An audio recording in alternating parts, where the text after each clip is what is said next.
Hello students, এই Moumita ma'am. আশা করি তোমরা সকলেই খুব ভালো আছো। Welcome back to our channel. আজকে আমি তোমাদের 5th সেমিস্টার মেজর ইংলিশের পেপার 10 থেকে far from the madding crowd বলে যে নোভেলটা আছে, তোমাদের আজকে আমি তার উপরেই কিন্তু ক্লাসটা ডিসকাস করব। চলো দেরি না করে শুরু করে দিই আজকের সেশনটা। দেখো, far from the madding crowd, এটা একটা ফেমাস নোভেল, লিখেছে হচ্ছে থমাস হার্ডি। ঠিক আছে, it tells the story of Bathsheba Everdene. এই ব্যাথসেবা এভারডিন হচ্ছে মেন ক্যারেক্টার। এর ক্যারেক্টারটা কিন্তু ভীষণ ইম্পর্টেন্ট তোমাদের এক্সামের জন্য। A young and independent woman who inherits her uncle's farm in the countryside of Wessex. তো ওয়েসেক্স বলে একটা জায়গা আছে, এটা যে কান্ট্রি সাইড এলাকা, একটু গ্রামীণ রুরাল লাইফের ওপরে কিন্তু এই নোভেলটা লেখা হয়েছে। তো সেখানে একজন ইয়াং মেয়ে থাকতো যার নাম হচ্ছে ব্যাথসেবা এভারডিন, যে কিনা ইয়াং, বিউটিফুল এবং independent.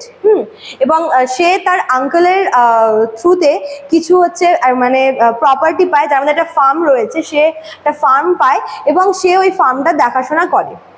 She is beautiful, proud and determined to manage the farm on her own, which was unusual for a woman in that time. তো ওর এই যে চিন্তা ভাবনাটা, মানে ওর ব্যাপার এরকম ছিল, একেই কিন্তু ব্যাথসেবা ভীষণ সুন্দর ছিল, তার মধ্যে ও ভীষণ সাহসী ছিল, ডেয়ারিং ছিল। তার পাশাপাশি কিন্তু ও এই ব্যাপারটা ও নিশ্চিত করেছিল যে ফার্মটা আমি পেয়েছি সেটাকে আমি আমার মতো করে চালাবো, মানে এটাকে আমি আরো বড় করবো বা এর সমস্ত কাজকর্ম আমি নিজের হাতে করব। তো এরকম একটা চিন্তা ভাবনা কিন্তু একটা মেয়ের মধ্যে সেই সময়ের জন্য ভীষণ আনইউজুয়াল ছিল। ব্যাথসেবা অ্যাট্রাক্টস 3 ভেরি ডিফারেন্ট মেন। তো এখানে আমরা, ব্যাথসেবা হচ্ছে মেইন ক্যারেক্টার, হিরোইন, আমরা 3 জন আর কি মেল ক্যারেক্টার দেখতে পাই। তো এই 3 জনই কিন্তু ব্যাথসেবাকে পছন্দ করতো বা ভালোবাসতো। প্রথম হচ্ছে গ্যাব্রিয়েল ওক, এর রোলটা ভেরি ভেরি ইম্পর্টেন্ট। ঠিক আছে, the first is Gabriel Oak. Gabriel Oak কে ছিল? সে ছিল হচ্ছে ভীষণ কাইন্ড এবং অনেস্ট একজন shepherd who truly loves her. তো ব্যাথসেবার যে 3 জন লাভার ছিল যারা ওকে পছন্দ করতো, তার মধ্যে কিন্তু প্রথম এবং মেন ছিল হচ্ছে গ্যাব্রিয়েল ওক, যে কিনা একজন শেপার্ড ছিল।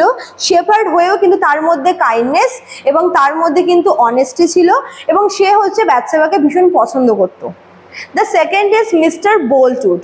Mr. Boltwood ছিল হচ্ছে সেকেন্ড মেল ক্যারেক্টার, যিনি একজন rich and serious farmer who becomes obsessed with her after she playfully sends him a valentine. তো মিস্টার বোল্টউড যে আছেন, ইনি হচ্ছেন ওখানকারই একজন রিচ এবং একজন ভীষণ প্রাউড বলতে পারো একজন ফার্মার।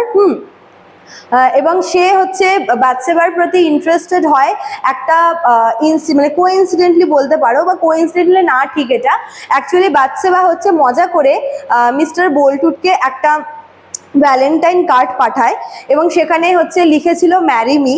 তো এটা জাস্ট একটা প্র্যাঙ্ক ছিল। এবার মিস্টার বোল্টউড সেই প্র্যাঙ্ককে সিরিয়াসলি ভেবে নেয় এবং হচ্ছে সে অবসেসড হয়ে পড়ে ব্যাথসেবার প্রতি। ঠিক আছে, third character, the third one is Sergeant Troy, a handsome but careless soldier who easily wins Bathsheba's heart with his charm and flattery. 3 number character হচ্ছে সার্জেন্ট ট্রয়। এর রোলটাও কিন্তু ইম্পর্টেন্ট।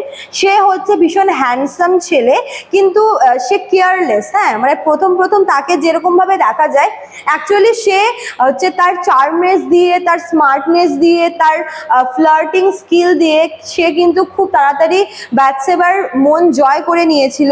এবং পরে যখন ব্যাথসেবার সবটা জানতে পারে, তখন কিন্তু ওদের মধ্যে একটা বিচ্ছেদ চলে আসে।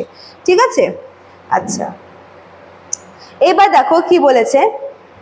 ফার্স্টে যখন গ্যাব্রিয়েল ওক হচ্ছে প্রপোজ করে আর কি ব্যাথসেবাকে, তো ব্যাথসেবা কিন্তু গ্যাব্রিয়েলের প্রপোজালটাকে রিজেক্ট করে। কি বলেছে? Bathsheba reject Gabriel's proposal at first and later marriage Troy, but her life soon becomes unhappy. তো যখন গ্যাব্রিয়েল ওক যখন প্রপোজ করে ব্যাথসেবাকে, তো ব্যাথসেবা প্রথমে রিজেক্ট করে, কারণ সে একজন শেপার্ড আর ওর মতো না বা ওর বরাবরই না, এটা ভেবে কিন্তু ওকে রিজেক্ট করে এবং কোইন্সিডেন্টলি একটা ব্যাপার হয় যে এর মধ্যেই হচ্ছে গ্যাব্রিয়েল ওকে সমস্ত শিপগুলো একে একে হচ্ছে মারা যায় এবং তখন সে কাজ খুঁজতে খুঁজতে বাথশেবার ফার্মে গিয়ে পড়ে এবং সেখানে ওর ফার্মে আর কি দেখাশোনার কাজ করে, বাট পাস্টে সব কিছু ওদের মধ্যে শর্ট আউট হয়ে যায়। এইবার আরেকজন যে আছে সার্জেন্ট ট্রয়, যে কিনা ভীষণ হ্যান্ডসাম, ভীষণ চার্মিং, ভীষণ হচ্ছে কি বলবো অ্যাট্রাকটিভ, সে কিন্তু ইজিলি বাথশেবাকে আর কি মানে নিজের প্রতি আর কি অ্যাট্রাক্ট করতে সক্ষম হয় এবং ওরা কিন্তু বিয়েও করে নেয়, ঠিক আছে। বাট আফটার ম্যারেজ সার্জেন্ট ট্রয়ের লাইফস্টাইল, তার কেয়ারলেস অ্যাটিটিউড, এই সব কিছু দেখে বাথশেবা কিন্তু ভীষণ ফেড আপ হয়ে যায় এবং সে মনে করে যে তার বিয়েটা করা কিন্তু উচিত হয়নি। দেখো, Troy wastes her money and flirt with another woman named Fanny Robin who dies sadly. Actually জানতে পারে, মানে বাথশেবা জানতে পারে যেহেতু বাথশেবা একজন ইন্ডিপেন্ডেন্ট মেয়ে, তো সে আর্নিং করতো, এবার তার সেই টাকাগুলো কিন্তু সার্জেন্ট ট্রয় একদম জায়গায় জলের মতো ওয়েস্ট করতো। শুধু তাই না, ফ্যানি রবিন বলে এক গরিব মেয়ের সাথেও কিন্তু সার্জেন্ট ট্রয় ফ্লার্ট করতো এবং এটাও এখানে আছে যে ফ্যানি রবিন নাকি প্রেগনেন্ট হয়ে পড়ে, সে কনসিভ করে এবং হচ্ছে সে মারা যায়, ঠিক আছে। যখন সার্জেন্ট ট্রয় তাকে অ্যাকসেপ্ট করতে মানে অস্বীকার করে, তখন কিন্তু ফ্যানি রবিন সুইসাইড করে, মানে সে গর্ভাবস্থায় সে মারা যায়। After Fanny's death, Bathsheba realizes Troy's true nature. Troy disappears and is thought to be dead. তো যখন ফ্যানি রবিন যখন মারা যায় তখন সবটা রিভিল হয় আর বাথশেবা বুঝতে পারে যে আসলে সার্জেন্ট ট্রয় যতটা অ্যাট্রাকটিভ, তার নেচার ততটাই খারাপ। এরই মধ্যে সার্জেন্ট ট্রয় কোথাও একটা চলে যায়, তার কোনো মানে পাত্তা পাওয়া যায় না বা তাকে খুঁজে পাওয়া যায় না, সে নিখোঁজ হয় আর সবাই এটা মনে করে যে হয়তো সে মারা গেছে। During this time, Boldwood again hopes to marry Bathsheba. এবার বাথশেবা যখন হচ্ছে সার্জেন্ট ট্রয়কে বিয়ে করে তখন কিন্তু একসঙ্গে দুটো হার্ট ব্রেক হয়, একটা হচ্ছে মিস্টার বোল্টউড আর একটা হচ্ছে গ্যাব্রিয়েলও। তবুও যেহেতু গ্যাব্রিয়েল হচ্ছে পছন্দ করতো বাথশেবাকে ট্রুলি, তাই তার মনে হয়েছিল যে যদি ওর সাথে বিয়ে করে ভালো থাকে দেন থাকুক। কিন্তু মিস্টার বোল্টউডের মনে কিন্তু একটা আশা ছিল যে হয়তো ও বাথশেবাকে পেতে পারে।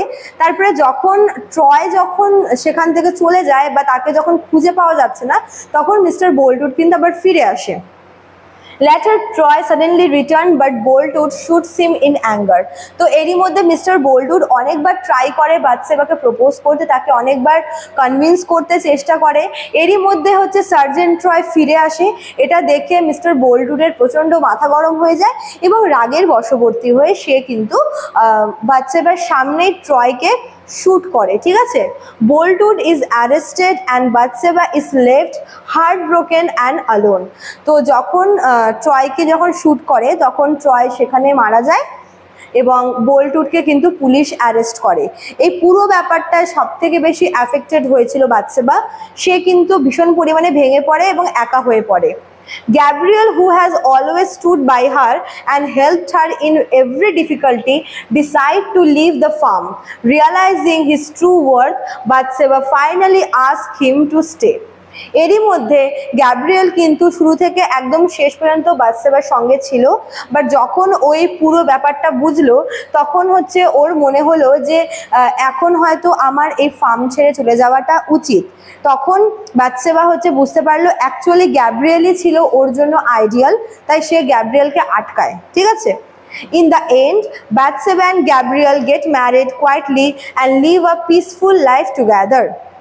তারপরে বাথশেবা বুঝতে পারে যে অ্যাকচুয়ালি গ্যাব্রিয়েলই হচ্ছে ওর জন্য ঠিক, আর তাই কিন্তু ওকে বিয়ে করে নেয় এবং ওরা সেখান থেকে অনেক দূরে চলে যায় এবং একটা নির্জন জায়গায়, এরকম একটা যেখানে লোকজন থেকে অনেকটা দূরে ওরা কিন্তু গিয়ে ভালোভাবে থাকতে শুরু করে, ঠিক আছে। এই জন্যই নোভেলটার নাম হচ্ছে far from the madding crowd.